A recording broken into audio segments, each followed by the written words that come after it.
What's up guys, welcome back to another video on my channel, and today I'm going to go over how I was able to cash these two banger trades on NQ. One of them was a loser, one of them was a winner. Very transparent on my channel. I'll show you guys both the wins and losses of trading because that's how trading is, and it's a game of probabilities. So without further ado, I'm going to jump straight into a strategy that I utilize to cash these two continuation trades.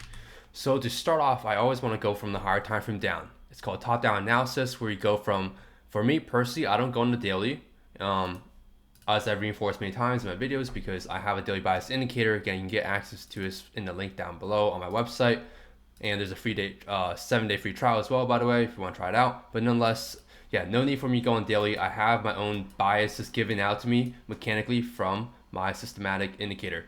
So I was already bearish based on daily bias, but another thing that made me bearish is because we have this 1 hour PY right below, and it's also aligned perfectly with the 4 hour, as you can see. But this block right here is a 1 hour sell to buy. These two wicks here represent sell to buys. So the sell to buy candle, there's a massive gap. So I'm marking the first candle within this 1, 2, 3 candle sequence as my PY. So I had this 1 hour PY as my draw on liquidity. Why? Because look, we made a new high. We took out the low that made that new high, but we failed to go higher here. Instead, we took out a low twice. So if we have two breaks like this back to back, then that's a clear signal we're going bearish, and I should be following this bearish trend. So that's exactly what I was doing here. And so I was just trading towards this 1 hour PY, expecting, basically my anticipation of price here was something like this, where we have this new internal swing structure here going to the downside, and then we go higher from here, okay, off this 1 hour PY. That was my draw at the time and sense of direction on the 1 hour. So then we just go down. On the 30-minute, I don't see anything here. Okay, there's nothing I can refine here on the 30-minute except from this small little 30-minute PY below. But the main important thing for me here is pre-state lows here, which is a very high time from liquidity point that you need to keep in mind. Time-based liquidity plus this 1 hour is right below it, so this makes it a very good PY instead of this PY all the way down here. So let me go to the 5-minute now, and you can see clearly, even on the 5-minute, if you just look at 5-minute external structure, we are bearish. Okay, we are clearly bearish here. Here's the low that I tried taking out. We had a new high, and then look, we broke twice to the downside here. And matter of fact, we even did not continue higher from here. We held the supply, and we're going lower here. So at this point, when price comes all the way back down here, I'm not expecting this to be a mitigation cycle to go higher. There's no reason for us to go higher based on the left right now. We haven't hit this high time frame demand yet. And so I can expect another move to the downside before us going higher. So again, this was during, I believe, London session on ES, or NQ. And so now I just found my PY. So in real time, I was looking at, there's a 5-minute PY, 5-minute supply right here. There's a 5-minute, and there's also a 1-minute. So you can refine it if you want, but for me personally, it's the same thing. As long as I get my entry model within these PYs, I'm gonna take it. Unless it's very low, like I'm not gonna take this PY here. It doesn't make sense to short this entry model here, whether you get it or not, because it's not in premium. All right, if you mark premium discount here, that PY is not in premium. We're looking for a PY above 50% here. Either this PY is fine, this PY, or this PY. So there's 3 PYs here. And usually, if you notice, these PYs all the way up here are majority times irrelevant. Okay, big majority times they're going to be irrelevant. We're looking at the main structural PYs, such as this, not this random PY load at the top. So yeah, if you want to go lower, we should be going lower from here, or off a liquidity sweep, which I'm gonna go on ES in a bit and show you guys what happened here if you don't know what SMT is.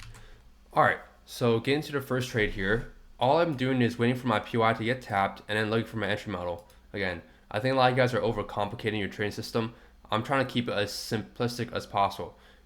50%, look for a valid PY, understand that your direction drawn liquidity is correct, look for your entry model, target the opposing side of the range or a flip or origin.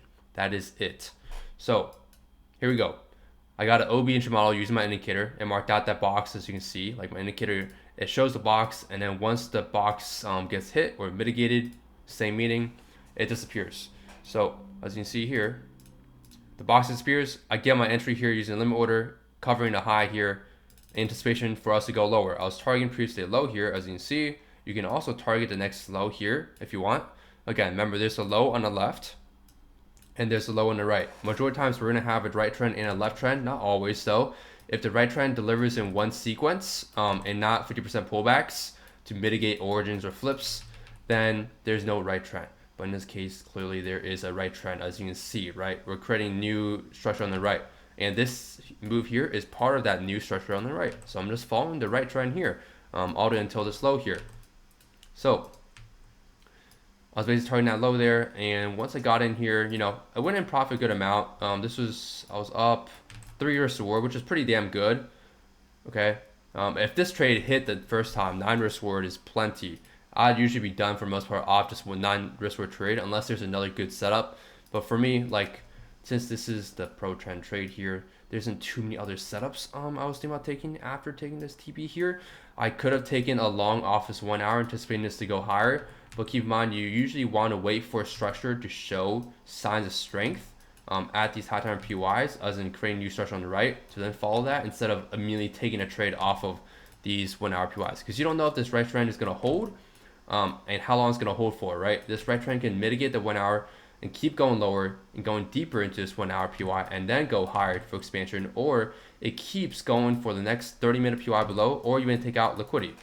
And you know, because of how big these high timer PYs are, they're not like these 1 minute PYs where you'll only get like maybe 1 trade at each PY or 2 max. On these high timer PYs, you can take 3 to 4 trades, and obviously, you know, you don't want to be doing that because that's be too many trades. In case your direction is wrong, that's a lot of losses in a row. You don't want to be taking trades like that. So avoid taking those type of trades. But essentially, I was in a good amount of profit, and boom, all of a sudden, got stopped out. We hit this little POC here, kind of. And this is basically, I believe it was a 3-minute POI. Nope, 2-minute. Let's see. So you can see right there, it was this 2-minute POI right here that got hit to the tick. So that's what drove price up. It is what it is. Not much I can do here. If you go on ES at time, I believe ES was at 359. ES is right here. So ES just took out this internal low, and it did mitigate something else below on the 1 minute here, as you can see that sell to buy. So yeah, basically, you know, that's what caused this move. If you're wondering like why, there's a reason for every single move in the market. Unless we're consolidating, then there's no reason. Something like this is not as clear, okay? But if we're not consolidating, like in consolidation, price goes up and down, sideways, and you can't predict which up move or down move is going to be the true breakout move, okay? So you just wait for the range to clear up or structure to clear up in most of those cases. So took an L here, and then I'm waiting for my next trade. So here I notice, okay, now we have this manipulation above this high, okay? We have this internal sweep. Can we get a liquidity sweep? I was waiting initially for this high to get taken out, or one of these highs to get taken out, or even the PY above, I guess, to get mitigated technically, since it's so close to this high. However, I was trading ES, and ES at 411 took out this high at 226. Let's see. Yeah, 226. So this is a good high, because if you go in replay mode here, if it loads, this pullback here, this high took out some inducement here, and this high is the one that ultimately made this new low here with this break. So this was a good high as a liquidity sweep to be used to go lower, and so that's where we have the SMT. Basically, SMT is where two correlated assets, ES and NQ, they're both indices that follow each other very nicely, majority times at least, when one asset takes out a high and low and the other one does not. So ES took out this high, NQ did not take out that high. That caused a divergence between the two pairs, because now ES can go lower from here because it took out liquidity, while NQ has not taken out liquidity. But because NQ and ES track each other, if ES goes lower, majority, not always, but I would say like 80% times, NQ is going to go lower with it. Okay, so usually you want to pick the asset also that is weaker. If we're bearish, you want to pick the asset that did not take out the high, basically making lower high. So you can take it on NQ and ES. Usually, if you guys even watch my live streams where I'm taking trades live, you notice that a lot of times you notice when we have these SMTs that my trades that where I'm taking it on the weaker asset, or in this case shorting since it's weaker, taking it on the pair that is more in my direction in terms of structure, I'm hitting TPs quicker, And sometimes if you take it on the asset that is going against your direction, like if I'm trying to short and take it on ES where it took out that high instead of maintaining that high, sometimes that might not even hit TP. It might not even take out the weak low. But that's why you always want probabilities in your favor. Take it on the asset that is in your favor or direction, or making structure that is, in your favor. So I was waiting for my setup here. I saw we just had a big, massive dump here. Okay, big momentum, which is good. Momentum is always good if it's in your favor. As long as it's not entering like discount, right? If you get momentum entering like already down here, you're not shorting down here, okay? Doesn't make any sense. So we have an IFG. As you see, my indicator is picking up. So there's the IFG, and I entered on the candle closure below that IFG. And my stop loss, again, stop loss you can always cover above the IFG if you want to be aggressive, or you cover a structural point, which to me the structural point makes sense. This is a bullish candle. I know it's black and white today. I like to change out my colors from time to time. I mean, I have a green template as well. Let me know what template you guys like. I honestly been messing with the neutral template recently, so I'm gonna keep this for future videos for quite a bit. But yeah, stop loss covering where it makes sense. Again, you can cover if you want to be safe. You can go for 2RR. But I was very confident in the momentum here, right? And we have a lot of manipulation. When you have manipulation like liquidity sweeps or internal sweeps, price can dump much quicker. It does less retracing to like the OB inch model, which you would have missed this trade if you did. We have this internal liquidity sweep plus an SMT. Double manipulation. One is internal, the other one is external, because this is an external swing structure, this is internal structure. So I was basically now targeting a pretty low here, and price quickly did melt towards my target pretty safely. Again, you can see that it did react off of this low here, which I was expecting. I don't get scared when it does this because I know price is just doing a fake out to the upside.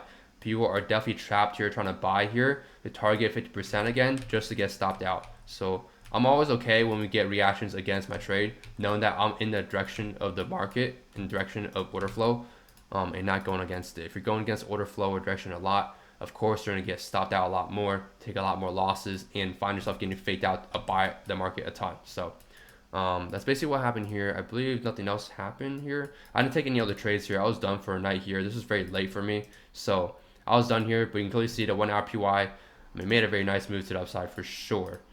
But yeah, that clears up and sums up today's trade recap. Hope you guys did enjoy the style of a video. If you guys do, make sure to leave a like down below, subscribe, turn on those notifications.